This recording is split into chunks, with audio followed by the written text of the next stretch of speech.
Hi, I'm going to speak on Trayvon Martin and Zimmerman case. It's Monday, the 22nd of July, and there were rallies that were done this past Saturday. I didn't go to those rallies, but the rally that they held last year for Trayvon Martin, um, the Trayvon Martin case. Is very important to me. Um, it means a lot to me because the Trayvon Martin case to me symbolizes that you cannot run away from yourself and who you are, the essence of who you are, what you stand for to yourself and others um, is unique. And so, where you go in life, when you walk, people see you and they respond to what they feel about you, whether it's true or false. And in the case of Trayvon Martin, someone else's problem became his problem. Trayvon Martin was innocent, an innocent 17-year-old boy who was going home after getting some sweets, and he wanted to race home, and I think he wanted to watch something on sports, you know. And a lot of people like sports and sweets. You know, you go out, get what you want to get, and bring it home, share with your friends and family. But he didn't have the opportunity to share with his family because of someone else's ignorance. Mr. Zimmerman was found not guilty of second-degree murder or manslaughter against Trayvon Martin, and I'm alarmed by that fact. Um, I was surprised, but at the same time not surprised because Trayvon Martin was a black youth, and uh, Mr. Zimmerman a wannabe. Okay, and his wanted to be someone of authority, and he took um, the law in his own hands. Mr. Zimmerman was asked not to get involved when he called 911 for the police to come. Uh, he said disparaging remarks against Trayvon, that he was up to no good and that he looks like he's on something. That I feel that Mr. Zimmerman saying something like that was to put suspicion and have the cops say, "Oh, okay, so this a person and is on the influence and is acting not appropriate." So this is going to make the authorities cautious, and they should have been cautious because the child wasn't doing anything against the law or anything bizarre. It was Mr. Zimmerman's own biasness. He was so apt on getting the bad guy that I think that his lens of reality got distorted, and that he thought that maybe anyone that he didn't know was a person of interest. Um, Even regardless of Trayvon's race, just the fact that he was minding his own business. Mr. Zimmerman didn't have the right to even approach him. Again, Mr. Zimmerman took it in his own, the law in his own hands when he took the gun with him after the 911 dispatcher, who is a trained professional, to stay in his car, and he decided not to, and took a loaded weapon with him. So for me, you know, intent is very important. And it seemed like with Mr. Zimmerman, his actions, that seems to suggest by his actions that he was aimed at shooting someone, and he didn't heed to the instructions of the 911 dispatcher. I feel what happened to Trayvon, that his life was wasted by someone else, by someone that didn't know him, that someone that has his own thoughts and his interpretation of things. And this is the danger of any of us to do things that we're not licensed to do, that we're not trained to do. And when you have an idea that the world is against you and you got to protect your territory, this is what could happen. And this case should be a concern for all citizens because it could have happened to them. You could, who knows what else Zimmerman thinks about people, uh, not just black people, but it seems like historically, statistically speaking, that if you're a black person and you're male, that somehow that other people's antennas is, stand up. And what we're trained on that demographics affects us. So this is what I find alarming, that Mr. Zimmerman's concept, how he forms his reality, destroyed human life. And this should be alarming for anybody. The stand your ground law is a danger to every American citizen because just that person, Martin, could have been you. So we have to be concerned that here he's back on the streets in a minute. And I was told that the media may mention that he'll be getting his gun back. So just imagine now that he's going to be walking around with this gun, and what's going to happen? Who's going to be the next victim? I'm also concerned regarding the Trayvon Martin case because things that have happened to me growing up in New York, and I also lived in Florida briefly, and an incident happened to me there. This happened on my job. I used to work in the cooking field. I was a pastry chef, and I worked with another woman. Uh, she's a white woman, and I had someone under me, a subordinate, and I was directly in charge of this person that worked with me.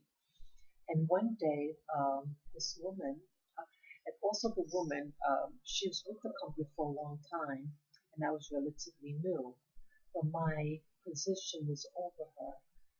And so, well, that's my little dog. I'm sorry. But either way, the woman had instructed the person that was working under me to do something. And it wasn't her business. Um, she has no jurisdiction over this person, and I was really responsible for him. And I told her, I said, well, I didn't tell him to do that. And just a moment. I'm sorry, it's my little dog here. Okay. I told the woman that I instructed the person to do X, Y, and Z. And I told her to don't intervene. She got upset. So I told the manager, also the manager just so happened to be the woman's husband, but he was manager over the people, over the type of work that she does. And so I talked to him as a manager, not as the person's husband. And he said that he would talk to her, and he did. And then she comes back to me and gets all upset and says, "You shouldn't be talking to her husband." I said, "I talked to the manager, and you are going against your authority and telling someone to do something that I instructed them not to do, and you should mind your business and do your own job."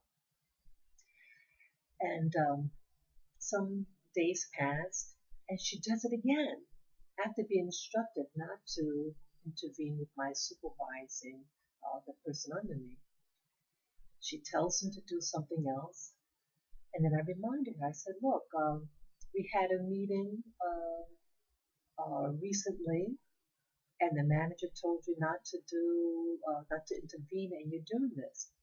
I said, told her to stop and to mind her own affairs. Well, it escalated, and she she at that time takes a knife and rises, it picks it up in the air like this, and was going to stab me. I screamed very loud because there were other people in the room to let them be aware of what's going on. And I said, "What are you doing? What are you trying to do to me?" And I ran out of that room, and I told the executive chef what just happened. He said, "I'll handle it. I'll handle it." And then I ran out of that room and contacted security to call the cops. The cops came. I told the cops what happened, and then we were heading off to the office. I saw the executive chef, and we were all walking to the office. And then when I was to enter in the room with the other witnesses there, the executive chef pushes me out the room and slams the door. He said, "I'm not to come in," and slams the door. And so the meeting is going on, and I'm not even in the room. Some minutes later, they come out, and the cop threatened me. He says, "I'm going to come back and make a decision. And if you keep on, if you push," he said at one point, "if you push the issue, that I'm going to be arrested." I thought, "What?" So I was afraid. And in short, um, nothing happened to the woman. The woman was not fired or put on suspension or anything like that. And the executive chef comes to me and said, "You shouldn't have called the cops." And um, I said I was going to handle it. And other things started backfiring. Ultimately, I was let go of the job. They let me go, and I'm out of a job. Why this reminds me of the Zimmerman case was that here I followed the protocol, and I followed my chain of command, and I was in the right, and my rights were upheld. I was harassed, and I almost forgot. Um, I got a copy of the police report. Someone had I spoke to on a payphone. It turns out that they were um, viewing my telephone calls. I found out, and Logic had told me, Wisdom had told me, "Don't use your phone in your room. Go off the premises and make the phone call on a payphone," which I did. And the person I was speaking to advised me to get a copy of the police report. They said anytime a police is called to the scene, they have to write a police report. And I didn't know that. So I said, "Okay." Well, I got it, the police report, and I read it. I was horrified. One of the people that were in the room, uh, he wasn't even there, and I thought he was my friend, who's a white fellow, and he lied on me. And so that's partly why when the police officer came out of the room, that he threatened me and so of arrest. So, so the common denominator was race, and that even though I had a position and I did what was the law, or and my rights. If someone's going to stab you, you have a right to speak out and for protection. They didn't respect my interests. The woman had a history of harassing other black people.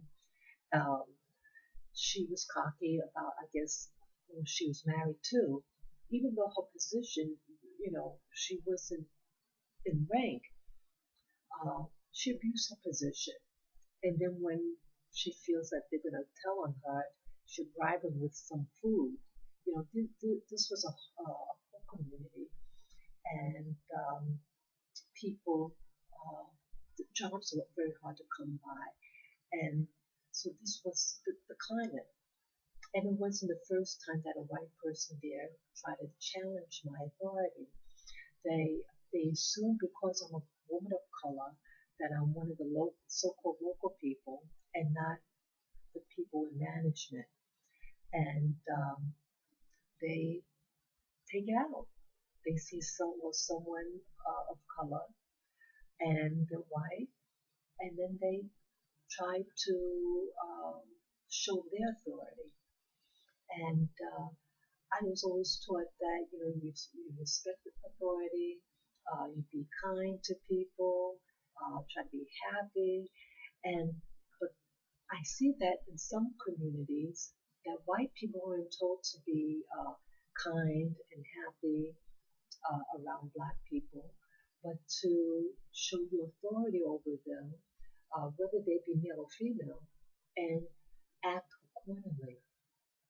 Okay, so here with Trevor Martin, that his rights were taken away, and that the police that came to the scene, they prevented the family from access to their son's body.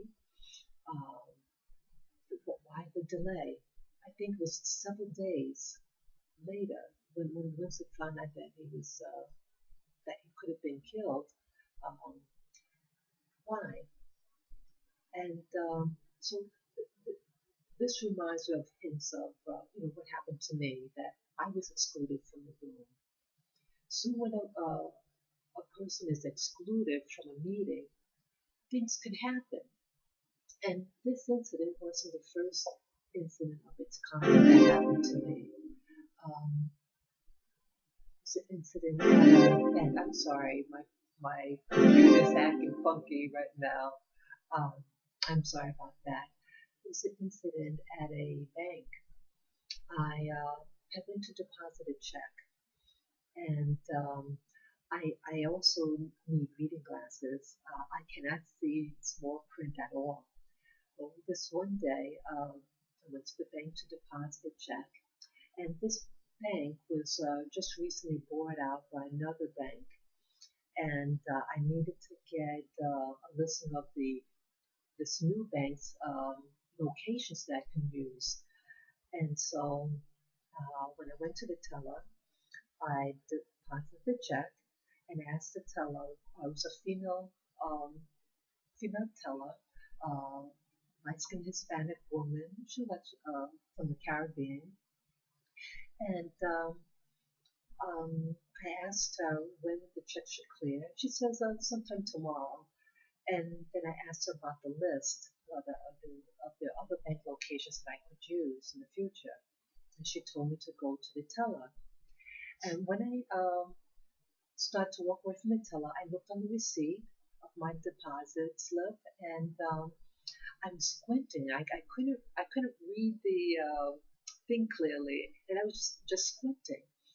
And I walked to the customer service, and shortly upon arriving to the customer service desk, a extremely big fellow in height and width walks up to me, and he said in the very deep and it, it wasn't very understandable what he was saying. His English was very impaired, um, and he says to me, uh, what's wrong, lady? I heard that you have a problem." And when he said that, I didn't understand him at first, and I turned my head back to the customer service person, and then it hit me what he was saying. I had to play it back real slow in my head to understand what he was saying, and I realized he had just said that what's the matter, lady? I heard you have a problem. And I turned back to him and I said, uh, why are you asking me that question? I never said I had a problem. And then he's just standing there eyeballing me, and he's not saying anything, just looking at me, stern. And I turned back to the customer service, and then she starts acting funny towards me. I finally get what I wanted, but I almost forgot. Someone in the back room um, storms out of the room, opens it, and starts staring at me like something's going on. And I look around me, and I notice everybody's staring. And I wonder, what's going on? I finally leave the bank, and then it dawns on me what happened. That was a security guard, and he was notified by the teller to be careful about me. That there's something about me that your presence need to be there and to stay there. And I was so shook up about the whole thing. And I wrote a letter to the bank and requested a meeting with the general manager of the bank and to review the tape to find out why did this happen and why the security guard had to be called to me. I explained to them that I was never angry. Uh, I couldn't read the paper, so I was squinting, but that didn't mean that I was angry. I couldn't read it because my vision is bad, and I shouldn't have been treated that way. And why should you know? Why was that even necessary? You know. Well, in short, with this particular event, um, the bank says that the person that came, the big person that came to me that couldn't speak well, was actually a personal banker. I guess that's a new euphemism, uh, meaning security guard. That was not a personal banker. There were other bankers there. They wore their suits and ties. He wasn't, and he couldn't speak well, you know, and uh-uh. So, so how this links in with the Trayvon Martin was that uh, the authorities, the protocol of the bank was if someone, if someone looks, acts contrary to you in some way, call security. I don't think security was warranted to just ask the person where the other bank locations are. If you had a paper with the addresses and when the check is going to clear. I don't consider that violence or a red flag. But again, what me and Trayvon Martin have in common is that we're both black and we're both living in America, and that our simple actions are viewed as suspicious and our rights are taken away. Okay? It was so disturbing. And um, I Trayvon Martin incident um, had me think about myself, how I'm viewed by other people. That you can walk around smiling and trying to be the nice girl, nice guy, but other people, how other people view you and how other people view you could kill you in America. And that's what scares me, you know? Uh, so even if we remove the variable of race, what happened to Trayvon Martin, the fact that he was just a child minding his own business, just like me at the bank.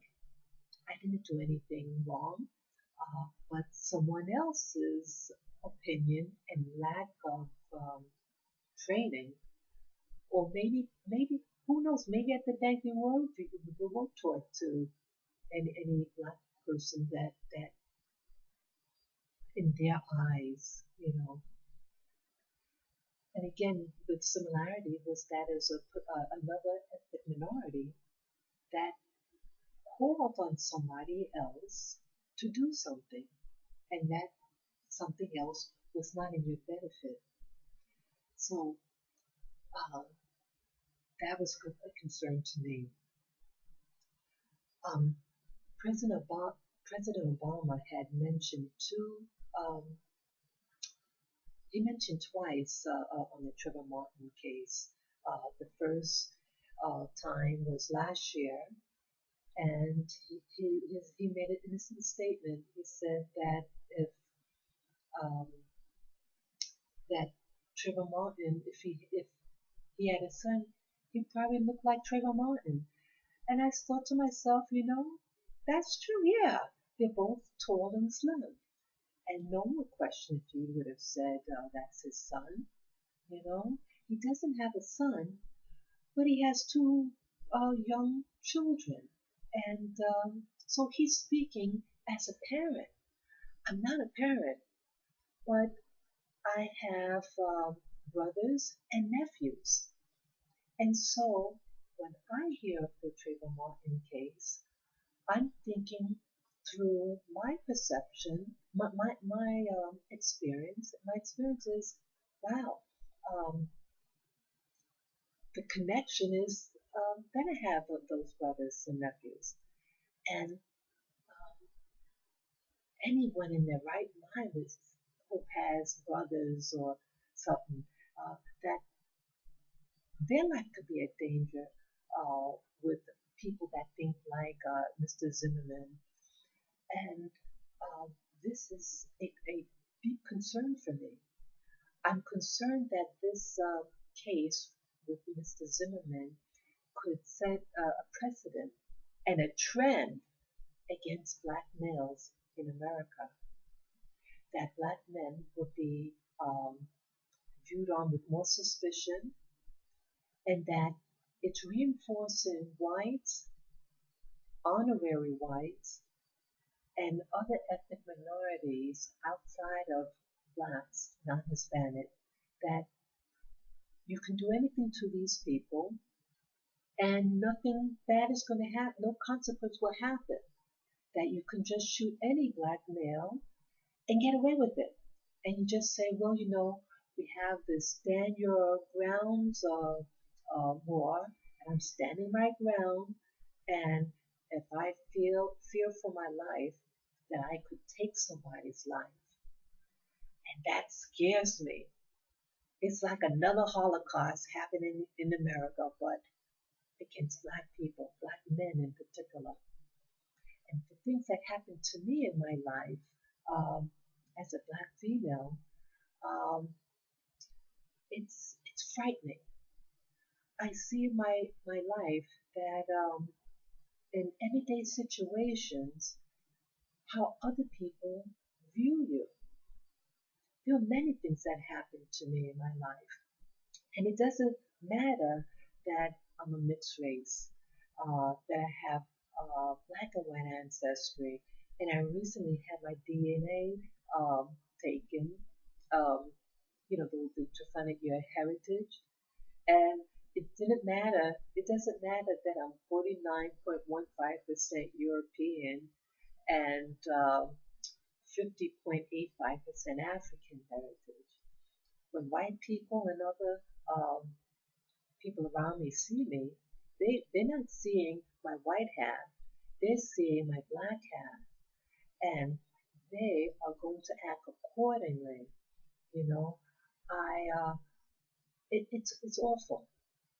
I shouldn't have to walk in fear of, of who I am, and I shouldn't be fearful that someone else is going to shoot me.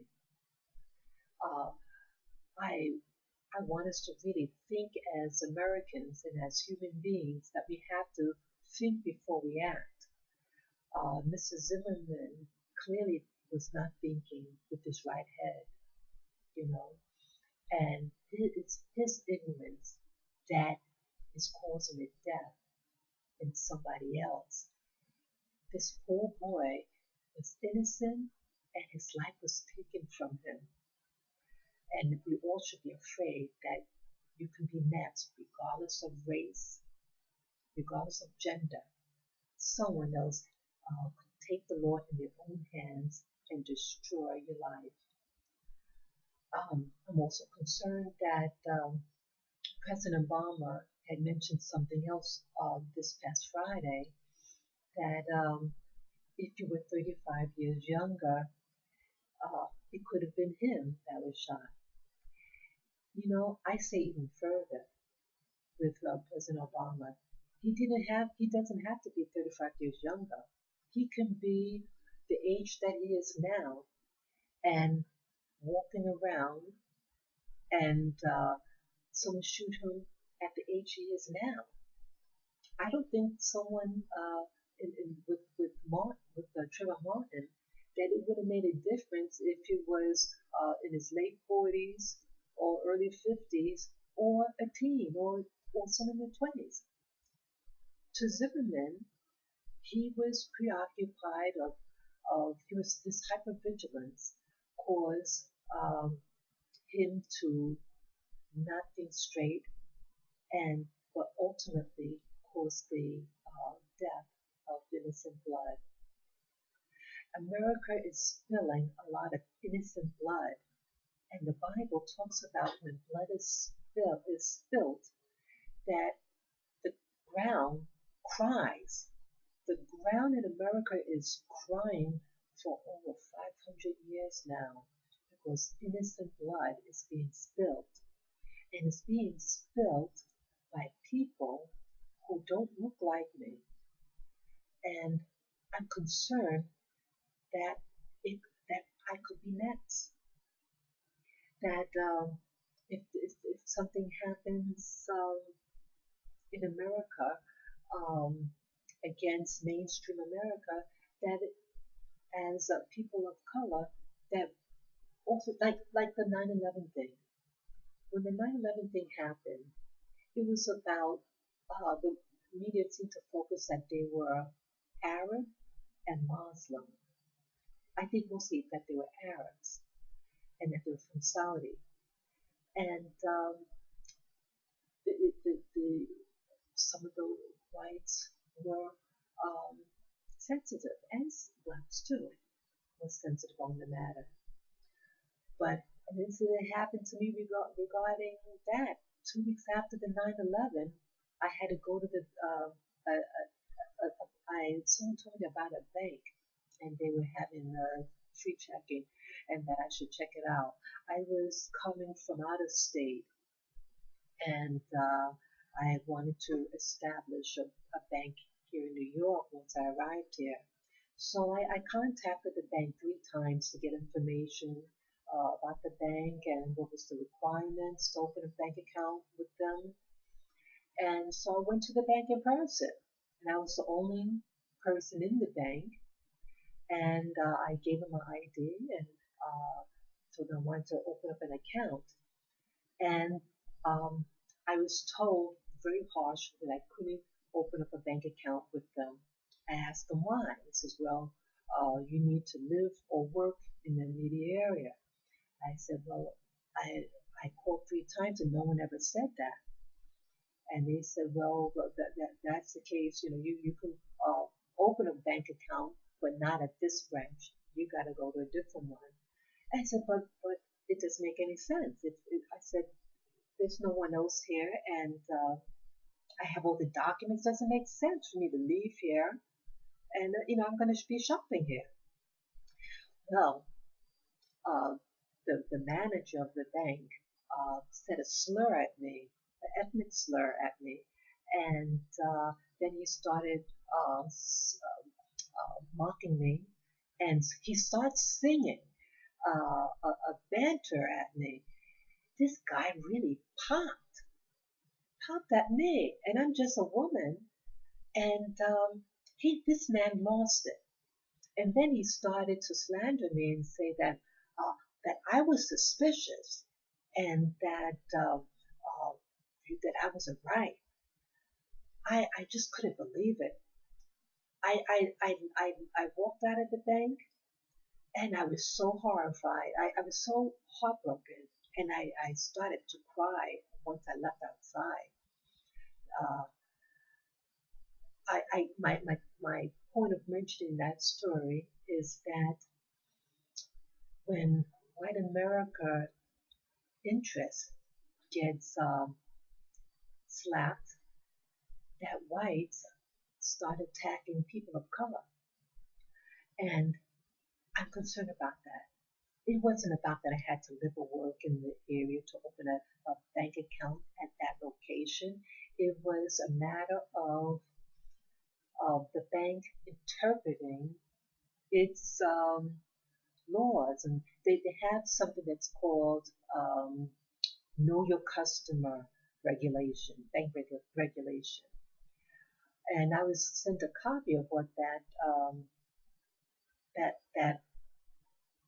law, and it said nothing about that you had to live and work in that area. People open up bank accounts. Uh, like my very first bank account I ever had was in a shopping mall because that's where we do our shopping and where the movie theater is. You know, it was about knowing your customer. He had all the documents he needed to know who I was, but I feel that because of my color, that um, he took it out. He was the angry white American, and he wanted to hurt the bad people. And I feel to him, the bad person was any person of color. The area also where where I wanted to open the account was heavily white that lived there. But we have a freedom, I thought, in America to open up account where you want to. And the laws again are being translated. When the man said a slur to me, then I knew it wasn't because of any law about know your customer. He didn't want to know me. And it's another nice way of saying, blacks, get out. You don't belong here. And his actions spoke louder than words. And when he said the slur to me, I knew I got to the heart of the matter, you know. And again, when I reported the incident to the bank, they covered for him. They said we didn't violate any laws. I said, well, when you say a racial slur, that's not in your policy. But I guess in his case, it was a policy. They make it, they make it an unwritten policy. Anybody knows it's there. It's implied. And so again, how this ties in with Trayvon Martin was that stand your ground was interpreted for Mr. Zimmerman to use it against a black person when he wanted to. And as for me, this know your customer was to say, well, we don't want anybody that's not us in our area. Okay, I called them. If it was that important, the rule that you had to live or work there, they would have mentioned it 3 times when I spoke to them. So again, it's about interpreting the law, and the law always seems to be turned around against black people. And Mr. Obama, President Obama, shouldn't have to feel that he has to walk on eggshells when he personalized it on two occasions that if he had a son, he would look like Trayvon Martin, which is true. I think he would. And the second that he was 35 years younger, what would have happened to him? Okay, him an adult and as a man with wisdom, he he's realistic, and that's all it was. I feel that President Obama shouldn't feel he's that he's choosing sides. Um, and even if he is, that's his right. He has a right to express himself, and he's speaking the truth. And it always seems that I start to feel that if it were, let's say, with the shooting that happened in what's that? Not Colorado, in Connecticut. The horrible incident of children being killed in a school. What if Obama said something? I have children in school. Would he have been reprimanded for saying that? But because he's a black man and he speak on behalf of a black child, so how come we don't have the same freedoms to even share our opinion? If he were a white president making mention about the shooting in Connecticut and that, I have young, saying, oh, I have young children that could have been my children. Why? Yeah, I don't think it would have been, media would have been harsh on him or trying to control him. What this means to me regarding President Obama expressing himself regarding the death of Trayvon Martin is that we as a people and as a group in America don't have the same verbal rights that they want to control every action. And that's what I sense what's happening here in America, that our actions are being closely surveillanced, uh, that we're being censored, and we're not allowed to speak. And if we do, then that will caution, oh, well, um, um, President Obama mentioned that not to do violence, after the, the um, court hearing was announced that he was being that he wasn't held responsible for the shooting, death of Trayvon Martin, and that the black community are not to uh, do violence.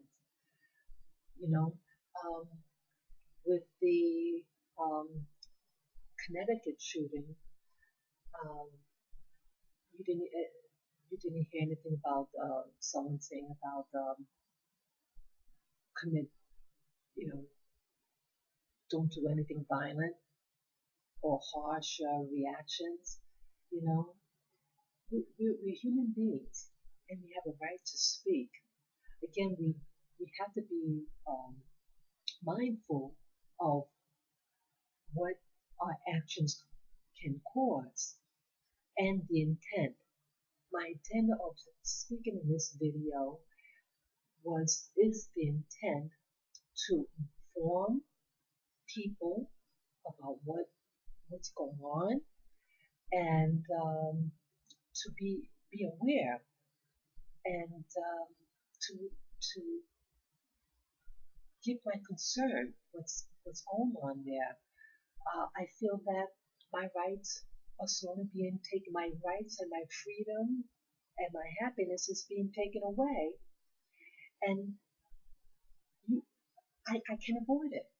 Some things you just can't avoid. Like I said, you cannot walk away from yourself. Everywhere where you go, you bring yourself, and other people see you and they act according to their training. I cannot take Well, granted that people were taught to be kind and to respect other people regardless of race or religion, etc. You have people here in America that are taught from very small to dislike black people, and especially black men. And so I'm concerned because I have people that I care about that are black men, and I'm concerned about their well-being. Well, I had a lot on my chest, and I just want us all in America to live in peace with one another, and that whether we're a leader or whether we're just a private citizen, that we have a right to express ourselves, and we uh, have reason, we have good cause to be concerned. Again, innocent blood is being spilled in America, and that God sees this, and that it has to be paid for, you know. So I'm concerned about in the future what may happen in America because innocent blood was spilled.